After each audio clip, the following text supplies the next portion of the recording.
नमस्कार दोस्तों, great India YouTube channel में आपका स्वागत है। यह है फ्यूचर लर्निंग प्लेटफॉर्म। तो कंप्यूटर अनुदेशक भर्ती में अपने पेपर सेकंड के मोस्ट इम्पोर्टेंट एमसीक्यू सीरीज। तो सबसे पहला क्वेश्चन स्टार्ट करते हैं। सबसे पहला क्वेश्चन है, सूचना एवं संप्रेषण तकनीक को शिक्षा के क्षेत्र में कौन से मुख्य लक्षण है। तो यहाँ पे जो मुख्य लक्षण है वो कौन कौन से है, वो है यहाँ पे communicate education research subject matter, orient the present generation cyber education age और एस्टेब्लाइज डिजिटल लाइब्रेरीज। तो इसका मतलब ये सारे जो है कम्युनिकेशन ओरिएंटेड प्रेजेंट जनरेशन, तो उपरोक्त सभी। तो इसका सही आंसर है डी। नेक्स्ट, शिक्षा में सूचना संप्रेषण तकनीक की आवश्यकता क्यों है। तो ये क्यों आवश्यक है, ये इसलिए है क्योंकि शिक्षा की मांग की पूर्ति होती है, विद्यार्थियों की आवश्यकता अनुसार विषय वस्तु हेतु अध्ययन अध्यापन को सरल बनाने हेतु। तो इसका सही आंसर होगा डी। नेक्स्ट, कंप्यूटर कार्यक्रम के मुख्य चरण कौन से हैं, मतलब यहाँ पे कंप्यूटर प्रोग्राम मेन स्टेप कौन कौन से हैं वो बताना है। तो यहाँ जो मेन स्टेप जो होते हैं वो कौन कौन से हैं, समस्या की सूचना बनाना, चरणबद्ध करना मतलब problem step wise, prepare diagram, explain the different step. तो इसका भी आंसर क्या होगा, डी। नेक्स्ट, फोर्थ नंबर, सूचना संप्रेषण तकनीक के मुख्य कार्य कौन से हैं। तो मुख्य कार्य कलेक्शन ऑफ इंफॉर्मेशन, कम्युनिकेट और रिट्राइव ऑफ इंफॉर्मेशन। तो इसका भी आंसर सही आंसर डी। पांचवें नंबर, शिक्षा में सूचना संप्रेषण तकनीक का प्रयोग किया जाता है। तो ये प्रयोग क्यों किया जाता है, क्यों use of information technology in teaching के लिए, distributed infrastructure, use of information technology, use of information technology in professional growth of teacher. तो इसका भी सही आंसर होगा डी। नेक्स्ट, 6 नंबर के computer aided instruction is called, के कंप्यूटर सहायक अनुदेशक कहलाता है। तो ये कौन कहलाता है, इलेक्ट्रॉनिक ब्रेन। तो सही आंसर होगा इसका ए। 7 नंबर, 7th क्वेश्चन जो है ये कह रहा है सूचना संप्रेषण तकनीक। तो यहाँ पे इंफॉर्मेशन कम्युनिकेट टेक्नोलॉजी जो होती है वो क्या होती है यहाँ पे। तो यहाँ पे जो सही आंसर होगा इसका भी होगा डी, क्योंकि यहाँ पे राइज स्टूडेंट मोटिवेशन, अचीवमेंट और थिंकिंग। नेक्स्ट, जब कोई विद्यार्थी एक ऐसे कंप्यूटर के साथ अंतःक्रिया करता है वो स्वयं ही अधिगम सामग्री से परिपूर्ण है, यह प्रक्रिया क्या कहलाती है। तो स्वयं ही जो होता है ऑटोमेटिक मतलब ऑलरेडी जो इंस्टॉल होता है उसे क्या कहा जाता है, कंप्यूटर असिस्टेंट लर्निंग, मतलब यहाँ पे कंप्यूटर से अधिगम। Next, 9 number, ICT stand for, ICT का फुल फॉर्म क्या है यहाँ पे, आईसीटी का है इंफॉर्मेशन कम्युनिकेशन टेक्नोलॉजी। तो सही आंसर होगा इसका C. 10 number, hardware approach of education technology emerge from, के शिक्षा तकनीक का आविर्भाव जिनसे हुआ। तो ये किन से हुआ था, तो ये जो हुआ था अपने फिजिक्स एंड इंजीनियरिंग। तो सही आंसर होगा यहाँ पे बी। नेक्स्ट, कि निम्नलिखित में से कौन सी कंप्यूटर सहायक अधिगम की विशेषता नहीं है। तो इसमें विशेषता जो नहीं है वो बतानी है।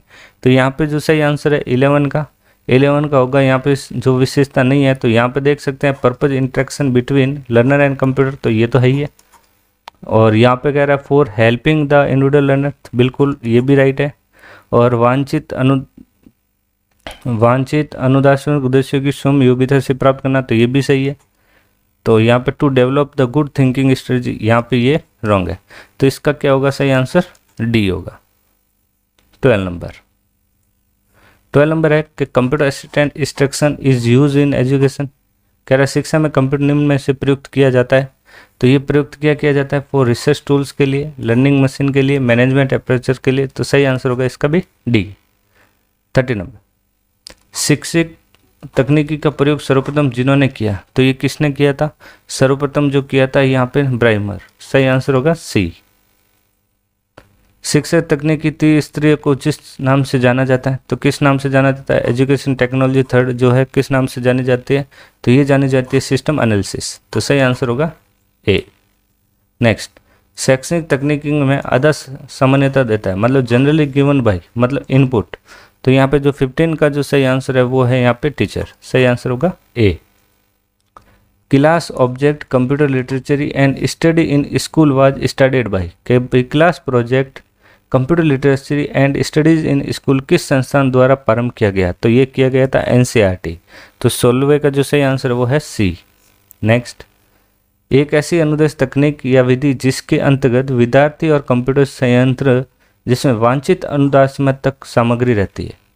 तो ये जो प्रक्रिया होती है चलती रहती है, इसे क्या कहा जाता है, तो इसे क्या कहा जाता है? कहा जाता है कंप्यूटर सहायक अनुदेशक, मतलब सही आंसर होगा B, computer assisted instruction. Next, which is not type of computer assisted instruction, तो इसमें से कौन सा टाइप नहीं है सहायक अनुदेशक का? तो वो यहाँ पे जो टाइप नहीं है वो कौन सा है? 18वें का जो सही आंसर होगा वो होगा डी, रिकॉर्डिंग मशीन। नेक्स्ट 19, कौन सा प्रणाली उपगम का पद नहीं है, मतलब यहाँ पे सिस्टम अप्रोच का स्टेप जो नहीं है वो फाइंड करना है, तो वो कौन सा है यहाँ पे? सिस्टम काउंसलिंग, तो सही है यहाँ पे डी। नेक्स्ट 20, आईसीटी के सूचना एवं संचार प्रौद्योगिकी क्या है? तो ये जो होता है क्या होता है? तो ये होता है प्रभावशाली सूचना की प्रक्रिया, मतलब a process of effecting information, तो सही आंसर होगा इसका ए। 21 जो क्वेश्चन कह रहा है, तो 21 क्वेश्चन है कि सूचना प्रौद्योगिकी के कार्य क्या है, मतलब यहाँ फंक्शन क्या है ऑफ आईसीटी, तो इसका जो सही आंसर है 21 का, तो वो होगा यहाँ पे स्टोरेज, इंफॉर्मेशन, कम्युनिकेशन और प्रोसेसिंग, तो इसका आंसर होगा D. Next, what is the need of information technology in education, education में शिक्षक की क्या आवश्यकता होता है शिक्षा संप्रेषण तकनीकी की? तो ये होती है डिमांड एजुकेशन नीड के लिए, इफेक्टिव टीचिंग लर्निंग के लिए और मोटिवेट द स्टूडेंट के लिए, तो उपरोक्त सभी इसका भी। 23, what is of use computer assistant instruction के कंप्यूटर सहायक अनुदेशन क्या उपयोग है? तो इसका जो उपयोग होता है वही सेम यहाँ पे भी, तो ये जो है इसके साथ तीनों जो दे रखे वो भी, इसका भी आंसर सही आंसर होगा D. Next, mostly in education computer use के मुख्यतः शैक्षिक कंप्यूटर प्रयुक्त किया जाता है, तो ये कहाँ प्रयुक्त किया जाता है? रिसर्च के लिए, टीचिंग के लिए, मैनेजमेंट टूल्स के लिए, तो सही आंसर होगा इसका भी डी। 25, निम्नलिखित में से कौन सी कंप्यूटर सहायक अधिगम की विशेषता नहीं है, मतलब कंप्यूटर असिस्टेंट लर्निंग की विशेषता नहीं है वो बतानी है। तो देखते हैं यहाँ पे, there are the purpose interactive between learner and computer, ये तो विशेषता है यहाँ पे, राइट है ये भी। हेल्पिंग द इंडिविजुअल लर्नर, बिल्कुल ये भी राइट है। To achieve the desire the instructional objective with his own abilities, ये भी राइट है। तो इसका मतलब आंसर क्या हो गया? ये, तो इसका सही आंसर होगा डी। नेक्स्ट, कंप्यूटर के आकार के आधार पर कंप्यूटर कितने प्रकार के होते हैं? तो कंप्यूटर जो होता है मतलब साइज के आधार पर जो कंप्यूटर होता है तो वो कितने प्रकार के होते हैं? 4। नेक्स्ट, कौन सा कंप्यूटर 0 और 1 डेटा काम करता है? तो 0 और 1 जो होता है वो कंप्यूटर जो वर्क करता है वो कौन सा होता है? Digital computer. Next, super computer के बारे में इनमें से कौन से कथन सत्य है? सुपर कंप्यूटर के बारे में जो ट्रू है वो बताना है। तो यहाँ पे जो 28 का जो सही आंसर है वो है यहाँ पे डी, मतलब यहाँ पे use and scientific research, high communicate speed, very expensive, तो सही आंसर होगा इसका डी। नेक्स्ट, पहला सुपर कंप्यूटर कब बनाया गया? तो मतलब पहला जो सुपर कंप्यूटर है, first super computer was created, तो ये कब किया गया था? तो ये किया गया था 1964 के अंदर। Next, what is the name given hug computers with large computer speed के बड़ी संगणना गति वाले विशाल कंप्यूटर को क्या नाम दिया गया है?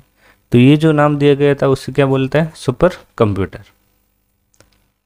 इनमें से कौन सी एक ही समय में एकाधिक उपयोगकर्ताओं का समर्थन नहीं करता है? मतलब यहाँ पे कह रहा है not support multiple user at the same time, तो ये किस में नहीं करता है? ये करता है वर्क स्टेशन कंप्यूटर, तो सही आंसर होगा इसका बी। नेक्स्ट, इनमें से कौन सा माइक्रो प्रोसेसर द्वारा संचालित है? तो माइक्रो प्रोसेसर द्वारा जो संचालित है वो कौन है? यहाँ पे माइक्रो कंप्यूटर, सही आंसर होगा 32 का ए। 33, batch processing was manually use in this generation, batch processing कब यूज हुई थी? कौन से जनरेशन में यूज हुई थी? तो 33 का जो सही आंसर है वो है यहाँ पे फर्स्ट जनरेशन, बैच प्रोसेसिंग किसमें? फर्स्ट जनरेशन में, तो इसका सही आंसर होगा A. Next, in this generation time sharing real time network distributed operating system was use, तो किस पीढ़ी में इसका यूज हुआ था time sharing real time network? तो ये जो जनरेशन थी वो कौन सी थी? Fourth generation. Fourth generation VLSI component का यूज होता था, very large scale integrated, very large scale integrated. Next 35, which was the most popular first generation computer, तो कह रहा है सबसे लोकप्रिय प्रथम पीढ़ी का कंप्यूटर कौन सा था? तो वो कौन सा था? IBM 650, सही आंसर होगा ए, IBM internet business machine. Next, printer का उपयोग किस पीढ़ी के कंप्यूटर में किया जाता था? तो प्रिंटर का जो उपयोग किया गया था वो कौन सी जनरेशन में? सेकेंड जनरेशन में। पास्कलाइन का आविष्कार कब हुआ? तो पास्कलाइन का जो आविष्कार हुआ था 1642 के अंदर। तो सही आंसर होगा इसका सी। 37 का जो है सही आंसर है C. Next, SAS in the content of राजमेक। तो SSS की जो फुल फॉर्म होती है सॉफ्टवेयर एज ए सर्विस। सही आंसर होगा 38 का ए। 39, VLSI जो है कौन से जनरेशन में? 4th जनरेशन का कंपोनेंट है। और दूसरी बात, इसकी फुल फॉर्म क्या है? Very large scale integration. तो सही आंसर होगा इसका ए। तो यहाँ पे देख सकते हैं सही आंसर क्या है? 39 का ए। नेक्स्ट, 40, निम्नलिखित में किसी एक कंप्यूटर द्वारा डिस्क सिस्टम और प्राथमिक भंडारण में डेटा को ट्रांसफर मतलब हस्तांतरण करने के अनुरोध करने और ऑपरेशन पूरा करने के बीच अंतराल के रूप में जाना जाता है? तो ये कौन सा अंतराल होता है? तो ये जो 40वें का जो सही आंसर होगा 40 का, वो होगा डिस्क एक्सेस टाइम। नेक्स्ट, जब कोई उपयोगकर्ता कंप्यूटर सिस्टम खाता खोलता है तो निम्न में से कौन सा बनाया जाता है? तो यहाँ पे जो बनाया जाता है 41 का जो सही आंसर वो है यहाँ पे सब डायरेक्टरी। नेक्स्ट, निम्नलिखित कौन सा ऑपरेशन के आधार पर कंप्यूटर का एक प्रकार नहीं है? तो मतलब not a type of computer basic operation. तो कंप्यूटर कौन कौन से होते हैं? डिजिटल होता है, एनालॉग होता है, हाइब्रिड होता है, लेकिन रिमोट नहीं होता। सही आंसर होगा 42 का डी। 43, कंप्यूटर बूटिंग क्या है? बूटिंग जो होता है कंप्यूटर स्टार्ट करने की जो प्रोसेस होती है उसे बूटिंग कहा जाता है। तो यहाँ पे जो 43 का सही आंसर है वो है यहाँ पे ए।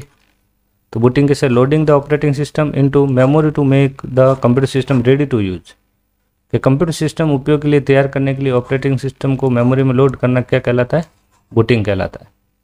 नेक्स्ट, एक सॉफ्टवेयर जिसकी कोडिंग इंटरनेट पर स्वतंत्र रूप से उपलब्ध है और आगे उपयोग और सुधार के लिए उपयोगकर्ताओं के लिए खुला है, जिसे आमतौर पर एक सहयोगी तरीके से विकसित किया गया, क्या कहलाता है? तो यहाँ पे जो 44 का सही आंसर है वो है यहाँ पे ओपन सोर्स सॉफ्टवेयर।